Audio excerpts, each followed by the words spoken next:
forward, it is a partnership between the Canadian Society for Yad Vashem as well as the American Society for Yad Vashem. And before I introduce our guest of honor here, I just want to acknowledge that there are a number of other survivors present on the call. And I also want to acknowledge all the leadership of the American Society for Yad Vashem that's present, as well as the Canadian Society for Yad Vashem, both lay and professional. So as far as the survivors are concerned, I just want to acknowledge that we have, just going down in order, not in alphabetical, we have Claire Baum, we have Hedy Baum, we have Joseph Gottanker, Andy Reddy, and Nathan Leipziger, as well as our keynote today, who is Pinchas Gutter. So just before we begin with our conversation with Pinchas, I just want to give some background about myself and my relationship with Pinchas. I am the grandchild of 4 Holocaust survivors. Unfortunately, I really did not have the opportunity to speak with my grandparents, and that's what really gave my interest in Holocaust education. There's been one constant thing throughout my journey in Holocaust education, and that is Pinchas Gutter. I've been involved in Holocaust education for the past 15 years as a lay leader on various different organizations. And I'll get into that in a little bit when we're having our conversation with Pinchas.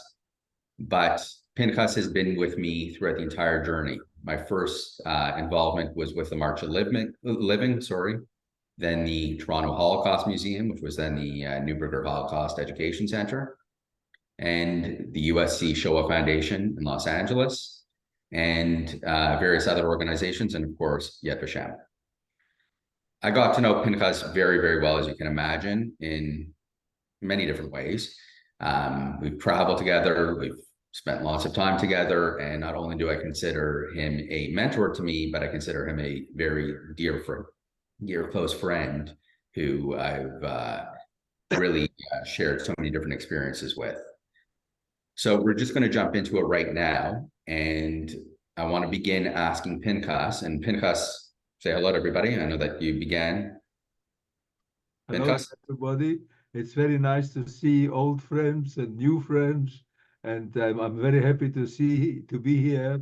And unfortunately, under difficult circumstances, what's going on in the world now, it doesn't make us very happy, but we will just continue and we will survive. The Rebbeinu Shalom is going to watch over us. So Pinchas, let's begin with one thing. Let's start with the book, because this is a book club. And also, so I just got a message from Alana. If you have any questions, please put them in the chat and we will ask them towards the end of the conversation. So Pinchas, let's begin talking about your book. And the easiest thing to notice on your book is the picture, the painting that's on the front of the book, which was also used for a movie that you did, The Last Goodbye, with the USC Shoah Foundation. So Pinchas, what is that picture and what's the meaning behind that photo, and why was it chosen as the cover for your book? The reason why the picture has been used is because when I was approached to do virtual reality, I agreed only to do it on one condition. I wanted to honor my twin sister. And my twin sister, when we arrived in Majdanek, and I didn't know it was Majdanek at the time, and when we went into the, when we were as unrobed and we were running inside the barrack naked, and a man was pushing right, left, right, left, right, left, and I finished up into a room with showers, and I knew in the ghetto that they try to fool you, that you shouldn't make difficulties for them, that guests will come out. I started saying my prayers. I always remember the fact that my sister, my twin sister, who was a head shorter than I was, although we were twins, was separated from my mother with her children. She stayed with the children, and then she watched my mother, and I watched my mother, and suddenly I saw her running towards my mother and hugging her, and behind her there was this long blonde braid that she had. We were all blonde and blue-eyed. And then she hugged my mother. And since then, I mean, I was 11 years old or going on 11 at the time. And my brain did something that I forgot everything that we did for 11 years together. We slept in the same room in the Warsaw ghetto in a tiny little bedroom, and we together with my parents, and we spent many years before the war going to the baker to collect the cholent. She was on one side and I was on the other side holding the pot, but I couldn't see her. She wasn't walking next to me. I knew she was next to me. So it was very painful for me. And I decided that if I'm going to do the virtual reality for Majdanek, I wanted to do it in honor of my sister. And this is how we chose the braid to be in front, both on the book and in the virtual reality when it premiered at Tribeca Festival. So we're talking, Pinchas, about the braid, and that's the only image you recall of your sister. But let's go back a little bit. We'll get into the virtual reality and your work with the Shoah Foundation a little bit later. Let's go back to the days prior to the Holocaust, to your childhood, and the memories that you have before the Holocaust. And if you can tell everybody a little bit about that prior to going into the ghetto. Well, just before the war, between 1935 and later, there was enormous anti-Semitism in the government organization, the Polish Syndecja and other organizations, and I was very well aware of it because I started, Cheder when I was 3.5 years old, and by the age of 5, I could speak and fluently read and write Polish and Yiddish, and so I was aware. I used to read the Yiddish Zeitungen and so forth and so on. But otherwise, I was a very happy child. Why was I a happy child? Because I was born into a Hasidic family, a Hasidic family, a Gere Hasidic family, and life was rich in Jewish traditions and Jewish Jewish holidays, and everything that I experienced was part of a thousands of years tradition and culture. So it was ingrained in me, and I was a very happy child doing that, despite the fact that I had many experiences of anti-Semitism, which I'm not going to go into it. We don't have the time for it. But the fact is that, my grandfather, who was a winemaker, my father was a winemaker. We were winemakers for 400 years in Poland. We had a big firm called Złote Grono. In Polish. It's golden grape. And we used to make wine and whiskey and things for the whole of Poland. We were the second largest sellers making that. We had concession from the government because it was a monopoly in Poland between 1919 and 1939. The government had to give you, and they had to renew it every year. And my father had great difficulties in doing it. So, and my father started to teach me to become a winemaker. And I was going to go down the cellars. Twice a week I went down to the cellars. So I was really a very happy child. On Saturdays, Łódź was a very textile-centered city. There were 750,000 people living there, of which 250,000 were Jewish Polish citizens, 100,000 German-speaking citizens left over from the Prussian, Russian, and Russian Empire and the Austro-Hungarian Empire, and they brought the textile industry. So, Jews worked in the textile industry, but Saturdays, Jews were religious, so they didn't work. We had lots of stiebels and lots of synagogues. We had a stiebel at the bottom of our building.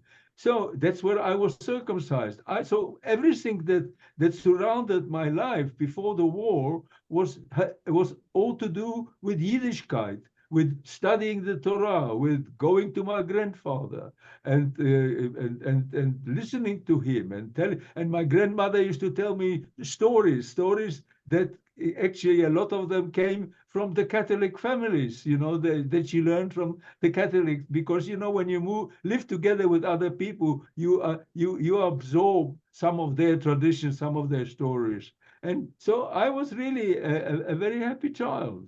Pinchas, on the March of Living, which I traveled with you numerous times, and March of Remembrance and Hope, which is for the non-Jewish community, which you also travel, there's one thing that you do before you go into the Warsaw Ghetto, and I guess this will be our gateway into the Warsaw Ghetto, that you give all the participants, and you give them a candy, a wrapped caramel candy. And why is that a memory that you always have every time you go back to Poland? It's a very specific type of Polish candy. It'll remind me of the name. Yeah. But what is the significance of that? Yeah. And the candy was called krówki, which means little cow.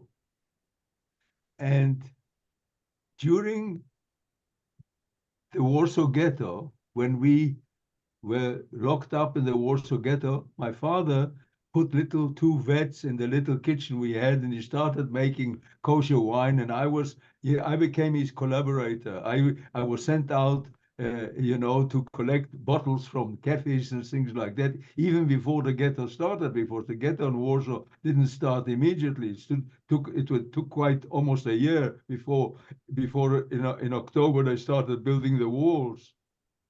And in September, they locked up the ghetto. But my mother started in Nalewki, in the same street where we lived. We lived at Nalewki, 9 corner of Mila. Sorry. And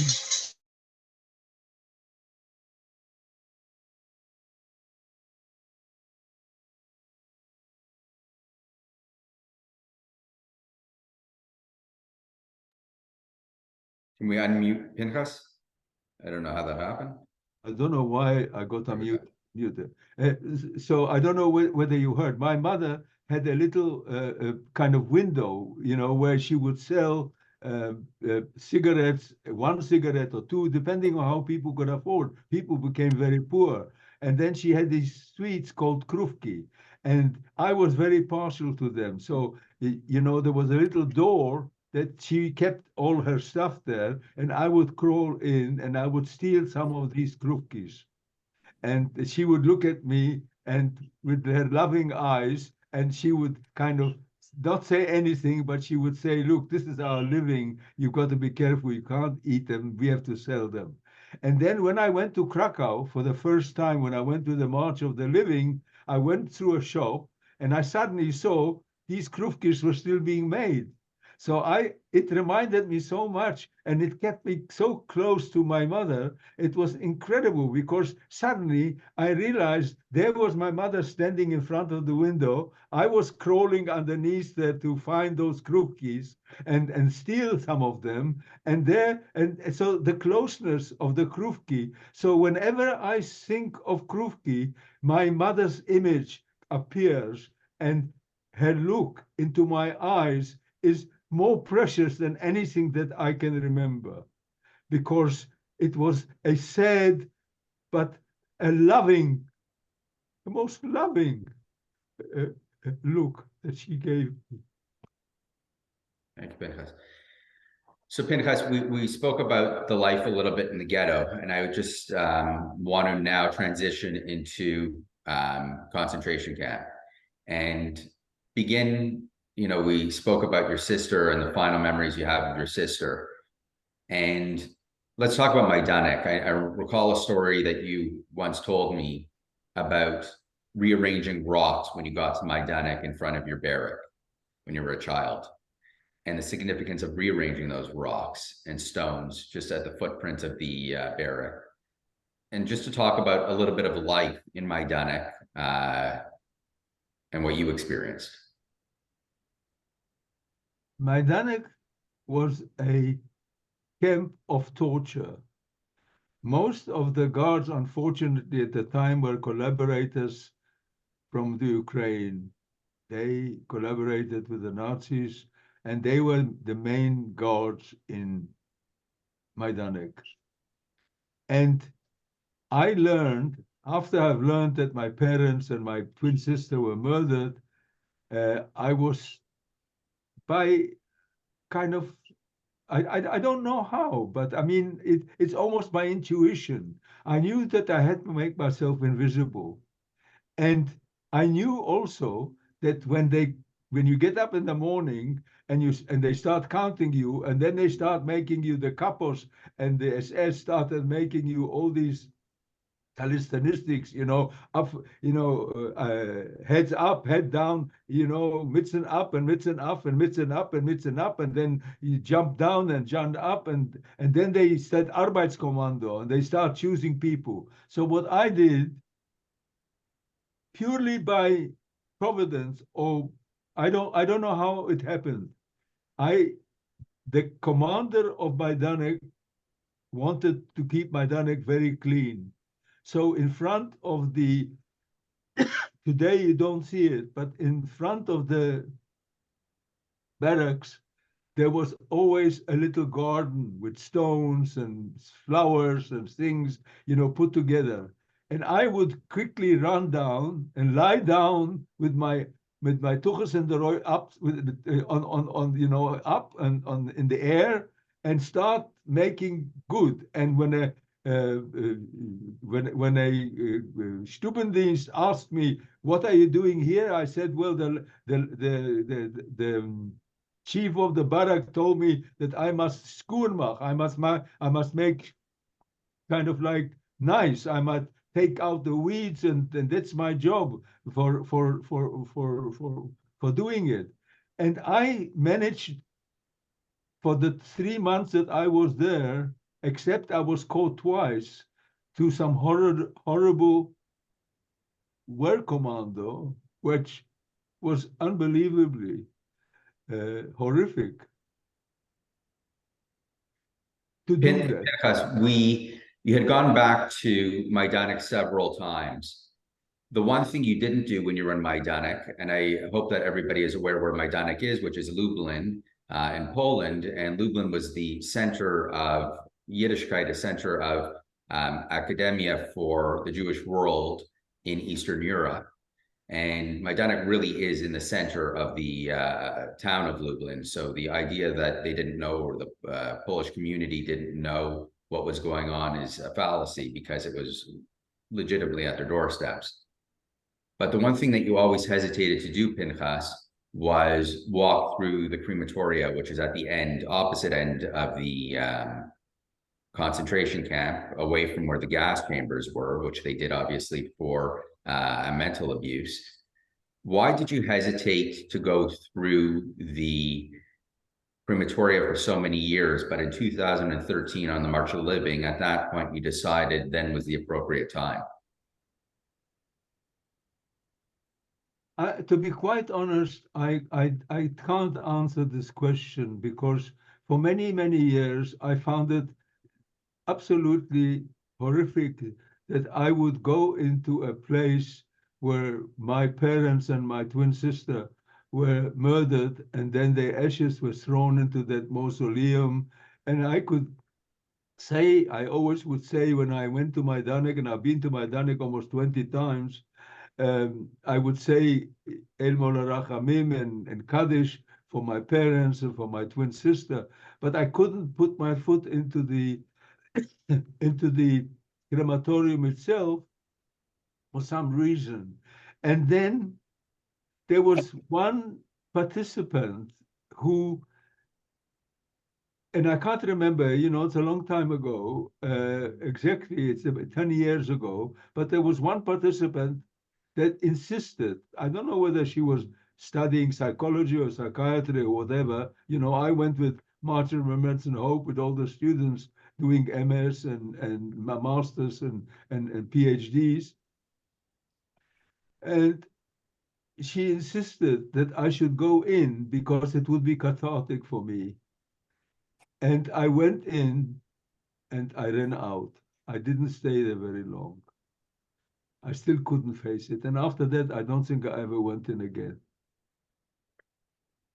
So let's go into liberation, Pinchas, and your time after you were liberated from Nazi Germany and the horrors of the Holocaust. Let's talk about your life then, and meeting Dorothy and beginning your life in South Africa, and discuss that a little bit.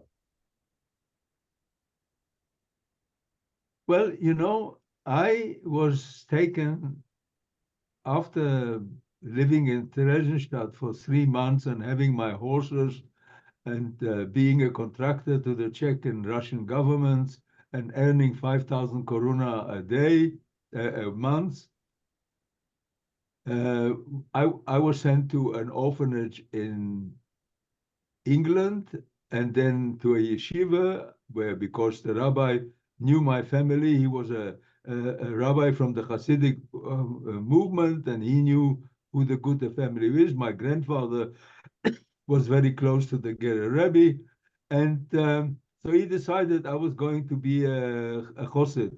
So he sent me to a yeshiva in London, and I was very badly treated there, and I suffered. I was the youngest. I was beaten by the older boys. I was regarded not being as religious as everybody else, although I was. And so I ran away, and then I decided that I didn't want to be on charity. So at the age of 14, I decided, I told the organization that looked after us that I want to go to work and I want to find a family in which I would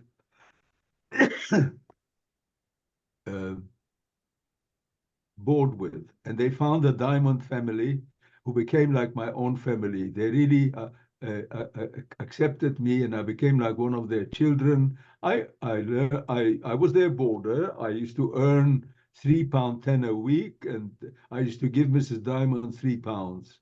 And then a cousin of mine who survived the war, living in Paris, decided that I should come and join them. And that was like when I was about, that was around about 1948. So I went to Paris, and they had a little textile factory. And instead of him sending me to study and do kind of like education, I started working in his factory. And at the age of 18, when I was completely independent, I decided to volunteer for the Israeli army. I had a French passport, and I went to Israel, and I volunteered for the army. I was in the army close to 3 years, and then they wanted me to sign Keva, and I didn't want to, so I went again to start working again in a textile factory in Ramat Gan. And then I decided I wanted to educate myself. So I saved quite a lot of money, and I went to Jerusalem. I spoke fluent Hebrew, fluent English, fluent French, but I didn't know grammar or anything like that. So I went to study Hebrew grammar, because, how can you go and go to a school if you don't know grammar? So I had to start. I started. So I went to a kind of place in a kibbutz where they had a place outside Jerusalem, and that's where I met Dorothy. And fortunately, we got together. And to cut a long story short, she went back to England, because that time South Africans, had British passports, so they could go back to England. I waited. I was involved in the 56 years war in Israel. And after that war, I decided to follow her. We got married in January of 1957. And she saved my life because she looked after the children. I suffered a lot from Holocaust nightmares and things, and she kept the children away from that. And I would say that, if anything, the reason why I'm still around here is because of Dorothy, because Dorothy has been the one kind of person that made me maybe first very happy. I love her very much, but that's the point. That was a beside itself. She used to go to the teachers, when there was a teacher and parent association, she would go, because I worked very hard. I was very poor for many, many years, and I worked very hard. So I had to put the bed on the table. I suffered very much. I had to have psychiatric help, and I suffered quite a lot. And it took until 1975 to me to actually sort myself out in the sense that I could actually cope with what happened. And I really only spoke once about the Holocaust in 1967 at a cemetery in East London. And I suffered so much from it that I decided to shut up and never speak about it. And it was until 1992 in Toronto when Paula Draper interviewed me and took a 4-hour documentary about my, about my life, that I started speaking. I don't know if this answered your question. Well, it did. And it's actually another good segue into the next thing that we're going to discuss, which is your involvement in Holocaust education. Pinchas, you're a very humble, modest man, and you have a lot of attributes in your life, a successful business career, you're a cantor, you're also were chosen as I should also mention that you're the founder of the Cape Town Holocaust Museum, which actually set a precedent for many of the smaller Holocaust museums that exist around the world, including Toronto's new Holocaust Museum, which you're also part of. But the one thing that you're most known for, and you're most visible with, is your involvement with the USC Shoah Foundation as being the first Dimensions in Testimony. And for those of you who don't know what the Dimensions in Testimony is, it's the 3-dimensional hologram. So I'm not going to call Pinchas a guinea pig, but you were the first test of this, I guess, process. That Steven Spielberg chose you out of all the survivors for many different reasons. It was a very invasive, difficult, long process, which I witnessed hours a day for several weeks on end, thousands upon thousands of questions. Why is it so important to have a piece of technology like Dimensions in Testimony, or even furthering that, and you're talking about your virtual reality that you also did with the Shoah Foundation, The Last Goodbye. Why is technology so important when teaching the Holocaust? Well, I think the main reason is that, and I've been present when it is being shown to people, and I was sitting at the back anonymously, and people didn't know that I was involved there. I tried to keep completely out of the way. And the interaction between even the person in New Dimensions that looks like a real person sitting on a chair and answering your question, you ask them a question and they answer, is extremely important because it creates a bond between you and the people that interact with you. It's not like, I mean, as long as there are Holocaust survivors around, and believe me, last week I was at the Brampton School, which I did, quite a lot of time there, talking to students, answering their questions. Then on Wednesday, I was at another school in Don Mills Collegiate. I had a crew. Just for the Americans to know, these are suburbs of Toronto. I beg your pardon? I'm just letting the Americans on the call know that these are suburbs of Toronto. Yeah, but I mean, I've been all over the world. But the fact is that when you, and some of them actually have been in the Holocaust Center, and they saw the virtual reality, and they were very keen to ask me questions and to meet the person that was there. And the fact is that when you actually feel that you are involved with that witness who was there, and he can answer questions that you ask. And it's very interesting because a lot of people think that they are, I mean, I was in England where they were showing at a festival New Dimensions. And somebody stopped me in the street and they said, I just saw you in the, what are you doing so quickly in the street? I said, well, you didn't see me, you only saw the New Dimensions. And I explained to him what it was. So it's very interesting, and I think it's terribly important for youngsters, especially with AI and IT, taking over the world in the future, and people working with their tablets most of the time.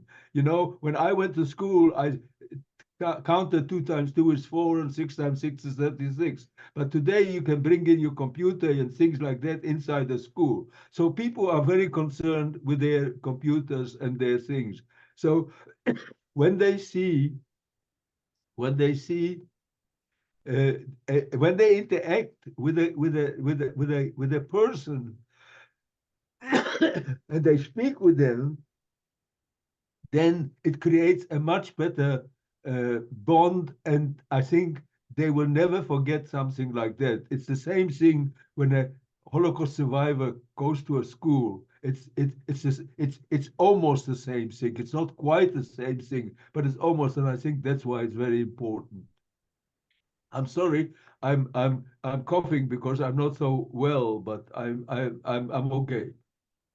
Thank you, Pinchas.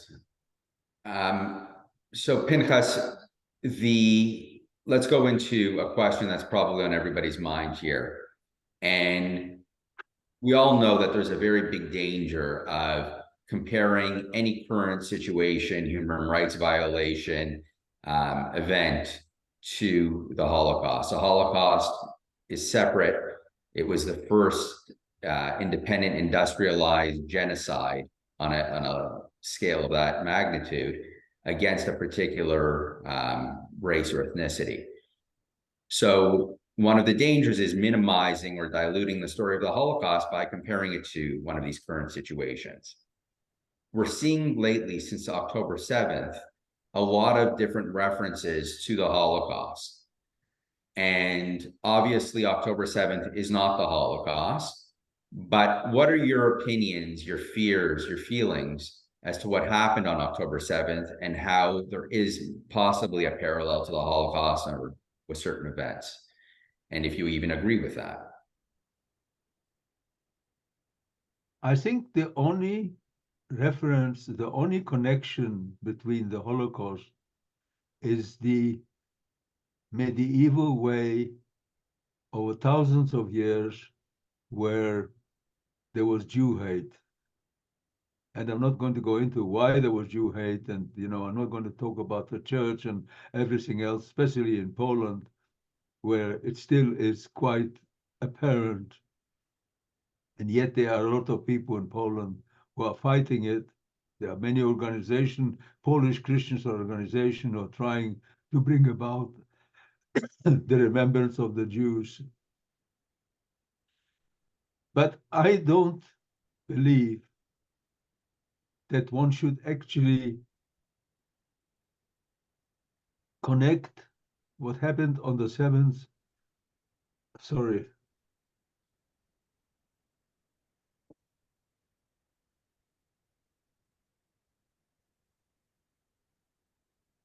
what happened on the 7th of October to the Holocaust.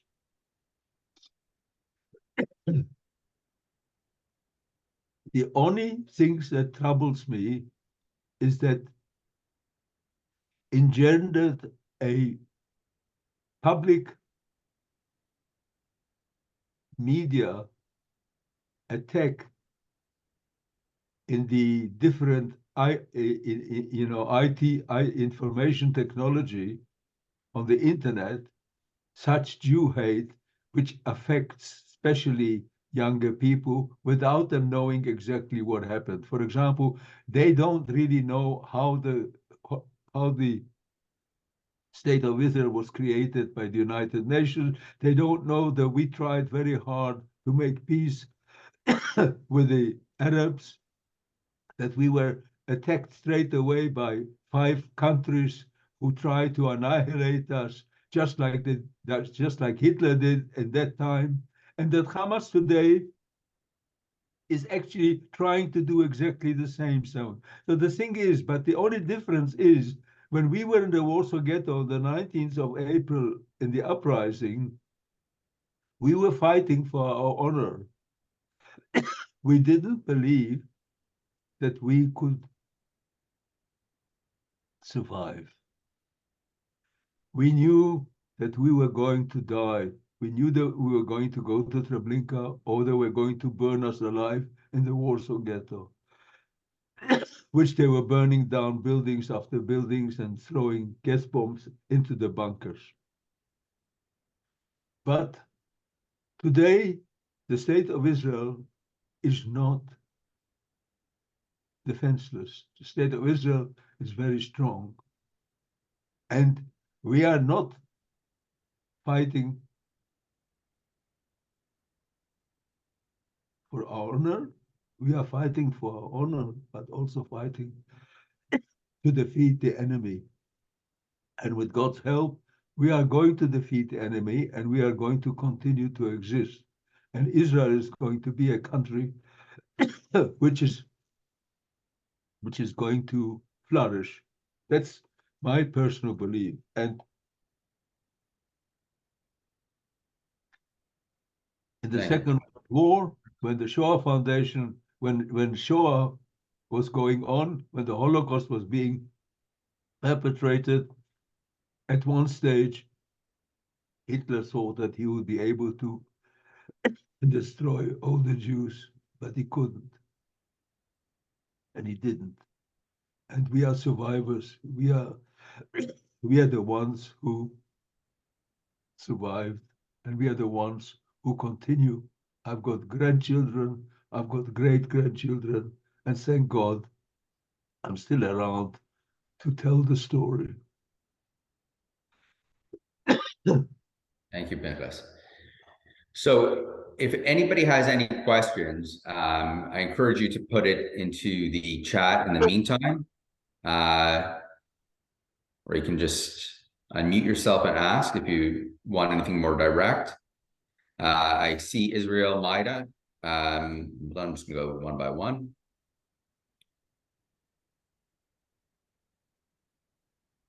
Pinchas, Israel Maida has a question. If anyone in your mother or father's family survived the Holocaust, we know that you had some relatives that you met with after your liberation, but did you have any members that actually survived? Nobody from my mother's side survived the Holocaust. My father was a farmer in Wielun on the border between Germany and Poland, and I couldn't trace anyone from that side that survived. From my father's side, 5, apart from me, 5 individuals survived. A husband with his wife and daughter who were in the Warsaw ghetto. I'm just going to get some hot water, excuse me. So just to, in the meantime, while Pinchas is out getting water, I just want everybody to know, first of all, if you haven't purchased his book, I encourage you to do so. Pinchas's life, this is just a glimpse of it, but he obviously has an incredible story, as do all Holocaust survivors.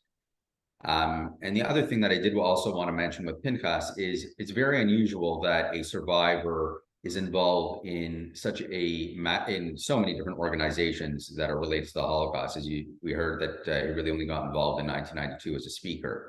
But just present on the call, I see that we have several organizations represented, not just including the American Society for Yad Vashem, Canadian Society for Yad Vashem, but the Friends of Simon Wiesenthal, the Toronto Holocaust Museum, Liberation 75, the USC Shoah Foundation, Claims Conference, which Pinchas sat as a member for so many years, and of course, the March of the Living. So Pinchas, you just finished talking. I'll like to get some hot water there, but you talked about this will be one of the final. What was I talking about at the moment? You were talking about your if you had any family members that did survive the Shoah. Yes. So Harav Kroll, he was very brave man, and in our family there were a lot of blonde and blue-eyed people. So he came and wanted my mother to take my sister and hide them in the Aryan side. This is while the uprising was still going on. And my mother refused. She said, I'm not leaving my husband and my son. But he sent his daughter and his wife. She was 4 years younger than me. And then he stayed and participated in the uprising, and then put on a black coat like Gestapo and walked through the gate towards the end and joined them. And he survived. So the three of them survived the Warsaw ghetto. And then after that, hidden by Christians. And then after that, he participated in the Polish uprising in 1944 in August. And all his bones were broken, but that's an old story. It's another story. And then Shifra, my father's niece, and Laibu, my father's nephew, survived Auschwitz from Łódź ghetto. They were sent from Łódź ghetto to Auschwitz, and they survived Auschwitz and Death March, and they came to Israel. And I kept in touch with them, and I keep in touch with their descendants. They've got lots of children. They're Hasidic, so they've got lots of children and grandchildren, and so there's quite a large family, but not from my mother's side.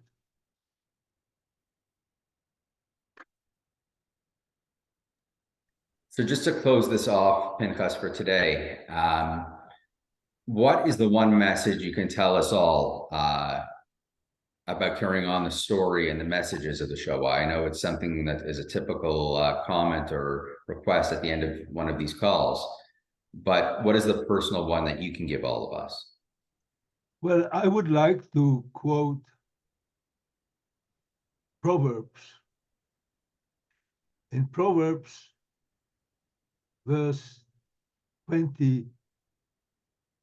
chapter 20, verse 27, God says a human soul is God's lamp. That's what Proverbs says.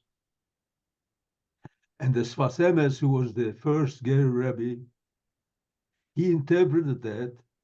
He said that human beings were created to light up this world. And I believe that human beings can do that.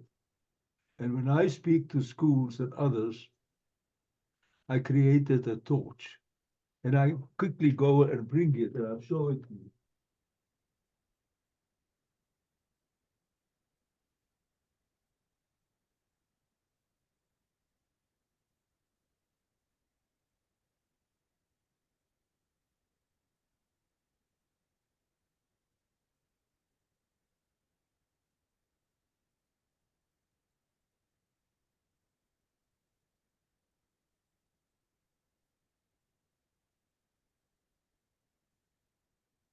When I was at a school, I told them that hypothetically I have a torch of goodwill, and the torch of goodwill is got lots of flames.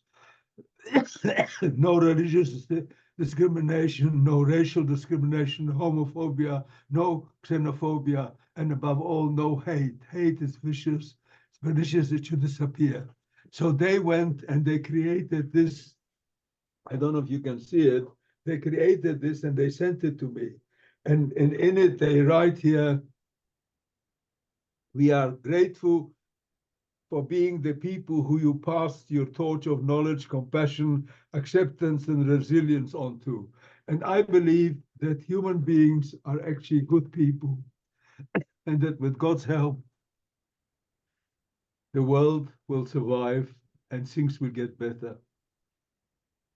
And as far as I'm concerned, I'm still an optimist, and I believe that Israel will be victorious, and the human and the Jewish people will survive everything that is being thrown at them.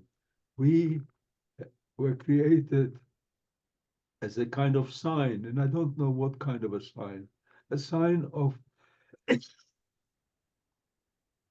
people who are resilient. Most human beings are resilient, but especially the Jewish culture that survived thousands of years of horrible torture, expulsion, killing, and yet it still goes on. We are a very small minority in the world. There are close to 7 billion people, and we are about 15 million, 0.01%. And yet,